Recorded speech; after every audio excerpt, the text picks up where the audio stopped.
पुरानी पेंशन की बहाली के मुद्दे पर आंदोलित सरकारी कर्मचारियों ने एक और नए ऐलान के साथ केंद्र की नरेंद्र मोदी सरकार की टेंशन को और भी ज्यादा बढ़ा दिया है। दरअसल पुरानी पेंशन की बहाली के मुद्दे पर आंदोलित सरकारी कर्मचारियों के प्रतिनिधियों ने सीधे तौर पर प्रधानमंत्री नरेंद्र मोदी और केंद्र की मोदी सरकार को चेतावनी भरे शब्दों में कह दिया है कि अगर इस बार के बजट में पुरानी पेंशन की बहाली के मुद्दे पर आंदोलित सरकारी कर्मचारियों के साथ न्याय नहीं किया गया और उनकी मांगों को पूरा नहीं किया गया तो फिर जाहिर सी बात है कि पुरानी पेंशन की बहाली के मुद्दे पर आंदोलित सरकारी कर्मचारी राष्ट्रीय राजधानी दिल्ली में राष्ट्रव्यापी आंदोलन करने के लिए मजबूर हो जाएंगे। पुरानी पेंशन की बहाली के मुद्दे पर आंदोलित सरकारी कर्मचारियों ने कहा कि सरकार के साथ आंख मिचौली का खेल बहुत लंबा चल चुका है। अब सरकारी कर्मचारी न्याय चाहते हैं। सरकारी कर्मचारियों को सीधे पुरानी पेंशन की बहाली चाहिए। सरकार इस पूरे मामले पर आनाकानी कर रही है और सरकारी कर्मचारियों की मांगों को गंभीरता से नहीं लिया जा रहा है। इसलिए पुरानी पेंशन की बहाली के मुद्दे पर आंदोलित सरकारी कर्मचारियों के प्रतिनिधियों ने कहा कि अब सरकार के पास पर्याप्त समय है और सरकारी कर्मचारियों ने पहले से ही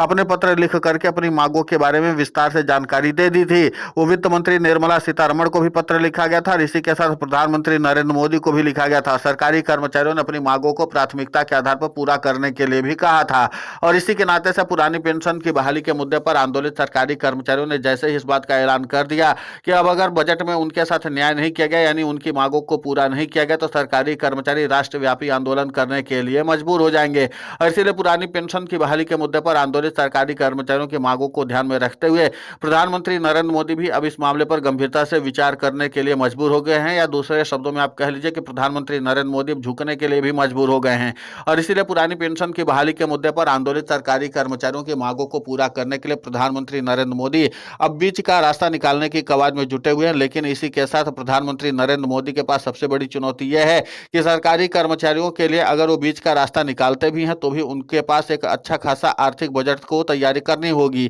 और अगर प्रधानमंत्री नरेंद्र मोदी को इतना ज्यादा बजट तैयार करना पड़ जाएगा तो जाहिर सी बात है कि सरकार के लिए चुनौती भी और भी ज्यादा बढ़ेगी। पुरानी पेंशन की बहाली के मुद्दे पर आंदोलित सरकारी कर्मचारियों ने इस बात का ऐलान कर दिया कि जिस तरीके से केंद्र की नरेंद्र मोदी सरकार ने सरकारी कर्मचारियों को पिछले बजट में न सिर्फ ठगने का काम किया बल्कि एक नई और पेंशन प्रणाली ला दी थी और उसके बाद केंद्र की नरेंद्र मोदी सरकार ने सरकारी कर्मचारियों को सिर्फ गुमराह ही किया है। इसलिए पुरानी पेंशन की बहाली के मुद्दे पर आंदोलित सरकारी कर्मचारियों ने इस बात साफ चेतावनी शब्दों में कह दिया है कि अगर पुरानी पेंशन की बहाली के मुद्दे को लेकर के केंद्र की नरेंद्र मोदी सरकार ने सरकारी कर्मचारियों के साथ आनाकानी की और उनकी मांगों को नजरअंदाज किया तो सरकारी कर्मचारी राष्ट्रीय राजधानी दिल्ली में फिर उमड़ने वाले हैं और सीधे तौर पर राष्ट्रव्यापी आंदोलन होगा। सरकार को फिर सरकारी कर्मचारियों की मांगों को मानना ही पड़ जाएगा। तो जाहिर सी बात है कि पुरानी पेंशन की बहाली के मुद्दे पर सरकारी कर्मचारियों की लामबंदी एक बार फिर से मजबूत होती हुई नजर आ रही है और सरकारी कर्मचारी राष्ट्रव्यापी आंदोलन का सीधे तौर पर जब चेतावनी दे रहे हैं तो जाहिर सी बात है कि केंद्र की नरेंद्र मोदी सरकार इस मामले पर गंभीरता से विचार कर रही है।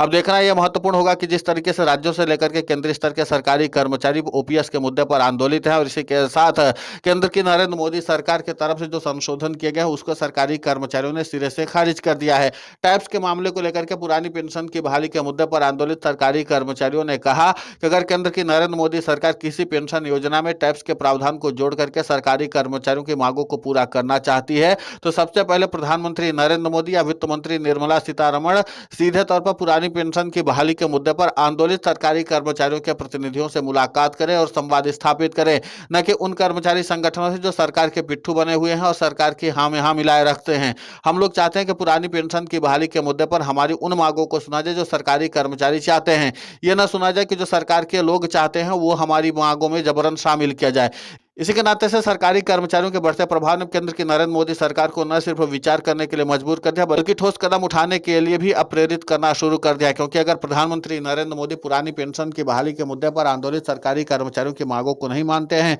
तो फिर जाहिर सी बात है कि सरकारी कर्मचारी जंगी प्रदर्शन करने में जरा भी गुरेज नहीं करेंगे। इसके अलावा सरकारी कर्मचारियों ने पहले से ही पुरानी पेंशन की बहाली के मुद्दे पर बड़े आंदोलन की चेतावनी दे दी है। वो राज्यों की राजधानी से लेकर के राष्ट्रीय राजधानी दिल्ली तक में सरकारी कर्मचारियों को भारी तादाद में आंदोलन के लिए पहले से ही आह्वान कर चुके हैं और सरकारी कर्मचारी भी अब पुरानी पेंशन की बहाली के मुद्दे पर निर्णायक लड़ाई लड़ने के लिए तैयार बैठे हुए हैं। और इसी बात को ध्यान में रखते हुए प्रधानमंत्री नरेंद्र मोदी लगातार मंत्रणा कर रहे हैं कि इस पूरे मामले का समाधान और बीच का रास्ता कैसे निकाला जाए। दिलचस्प बात यह कि अभी तक कोई ऐसा रास्ता मिला नहीं है जिसके नाते से सरकारी कर्मचारियों के पुरानी पेंशन की बहाली की मांगों को पूरा किया जा सके। लेकिन माना जा रहा है कि प्रधानमंत्री नरेंद्र मोदी बहुत जल्द आला दर्जे के अधिकारियों के साथ एक बड़ी बैठक करके इस पूरे मामले का समाधान निकालने की कोशिश करेंगे, क्योंकि प्रधानमंत्री नरेंद्र मोदी को एक बात तो अब साफ तौर पर पता चल चुकी है कि जिस तरीके से यूनिफाइड पेंशन स्कीम और नेशनल पेंशन स्कीम में किए गए संशोधन के बाद भी सरकारी कर्मचारियों का आक्रोश और भी ज्यादा बढ़ा है। तो इसका मतलब है कि अगर हम लोग टैक्स को भी लागू करते हैं तो भी पुरानी पेंशन की बहाली के मुद्दे पर आंदोलित सरकारी कर्मचारियों की मांगों को इतने जल्दी से पूरा नहीं किया जा सकता है। और अगर सरकारी कर्मचारियों की सभी प्रावधानित मांगों को पूरा करते हैं तो जाहिर सी बात है कि सरकारी कर्मचारियों के लिए फिर एक अलग से बड़ा वित्तीय बजट तैयार करना होगा और उसके लिए अलग तरह की रणनीति और वित्तीय व्यवस्था बनानी होगी। अब पुरानी पेंशन की बहाली के मुद्दे पर आंदोलित सरकारी कर्मचारियों की मांगों को लेकर के न सिर्फ प्रधानमंत्री नरेंद्र मोदी के हाथ पांव फूले हुए बल्कि उनके जो आला दर्जे के अधिकारी हैं उनको भी यह समझ में आ चुका है कि अगर बजट में सरकारी कर्मचारी इस बात की उम्मीद लगाए बैठे हुए हैं तो फिर जाहिर सी बात है कि बजट के पेश होने के तुरंत बाद सरकारी कर्मचारी सड़क पर उतरकर संघर्ष करने में भी जरा गुरेज नहीं करेंगे। इसीलिए आला दर्जे के अधिकारियों ने भी अपने बैठकों का दौर शुरू कर चुका है और खुद नीति आयोग के अध्यक्ष ने ही सोमवार को एक बड़ी बैठक बुलाई है जिस पर इस पूरे मामले पर मंत्रणा की जाएगी। इसी के साथ पुरानी पेंशन की बहाली के मुद्दे पर आंदोलित सरकारी कर्मचारियों की मांगों को लेकर के सरकार अभी से माथापच्ची कर रही है, लेकिन बावजूद इसके इस पूरे मामले का समाधान निकलता हुआ नजर नहीं आ रहा है। इसीलिए पुरानी पेंशन की बहाली का मुद्दा लगातार चर्चा का विषय भी बना हुआ है और केंद्र की नरेंद्र मोदी सरकार के लिए एक अलग तरह की चुनौती खड़ी हो चुकी है, क्योंकि देश में 3 पेंशन प्रणाली चले, तीनों पेंशन प्रणाली में केंद्र की नरेंद्र मोदी सरकार को अच्छा खासा बजट अपना जो है वो लगाना पड़ रहा है। सबसे ज्यादा बजट प्रधानमंत्री नरेंद्र मोदी को यूनिफाइड पेंशन स्कीम को जस्टिफाइड करने में लगाना पड़ रहा है, क्योंकि आगे चल करके जब राज्यों की सरकारें भी अगर यूनिफाइड पेंशन स्कीम को स्वीकार करती हैं, हालांकि इस बात की स्थिति अब कमजोर होती हुई नजर आ रही है, क्योंकि केंद्र सरकार ही खुद यूनिफाइड पेंशन स्कीम की साख बचाने में सफल साबित नहीं हुई है। और इसीलिए पुरानी पेंशन की बहाली के मुद्दे पर आंदोलित सरकारी कर्मचारियों ने केंद्र की नरेंद्र मोदी सरकार को इस मामले पर दबाव बनाना शुरू कर दिया है कि प्रधानमंत्री नरेंद्र मोदी को एनपीएस और यूपीएस पर विचार करने के बजाय सीधे ओपीएस बहाली पर विचार करना चाहिए, ताकि सरकारी कर्मचारियों के साथ उनका एक अच्छा संवाद भी स्थापित हो और सरकारी कर्मचारी भी जो पुरानी पेंशन की बहाली के मुद्दे पर लंबे समय से आंदोलित हैं उनकी मांगों को भी पूरा किया जा सके और सरकारी कर्मचारियों के मामले का समाधान निकले। सरकारी कर्मचारियों ने साफ तौर पर कहा कि हम लोग अब ओपीएस आंदोलन के जरिए समाधान ही तो चाहते हैं और अगर सरकार समाधान के दृष्टिकोण से हम लोगों से बात करना चाहती है तो हम लोग सरकार से बातचीत भी करने के लिए तैयार हैं। लेकिन इस बार बात सिर्फ पुरानी पेंशन की बहाली की होगी, न तो एनपीएस की बात होगी, न ही यूपीएस की बात होगी, न ही किसी प्रकार के संशोधन की बात होगी। अगर सरकार चाहती है तो सरकारी कर्मचारी सिर्फ और सिर्फ पुरानी पेंशन की बहाली के मुद्दे पर चर्चा करने के लिए तैयार हैं। सरकार जहां बुलाएगी पुरानी पेंशन की बहाली के मुद्दे पर आंदोलित सरकारी कर्मचारी वहां पर आएंगे जरूर। फिलहाल इस पूरे घटनाक्रम को लेकर के आपकी प्रतिक्रिया बहुत महत्वपूर्ण होती है, आप हमें कमेंट करके जरूर बताएं। साथ ही पुरानी पेंशन की बहाली के मुद्दे पर हम लगातार आंदोलित होकर के खबरें चला रहे हैं। आप हमारे समर्थन के लिए चैनल को सब्सक्राइब करें, खबर को ज्यादा से ज्यादा शेयर करें ताकि पुरानी पेंशन की बहाली का मुद्दा और बुलंद हो।